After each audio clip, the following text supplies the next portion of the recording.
Once, a man was walking by a circus when he noticed that elephants were tied to small ropes, holding them back from running away.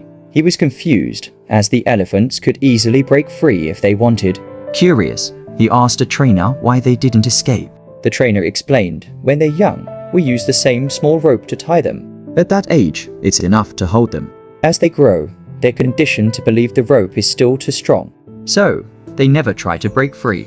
Moral: don't let past limitations hold you back from achieving your full potential. Just because something held you back once doesn't mean it will forever.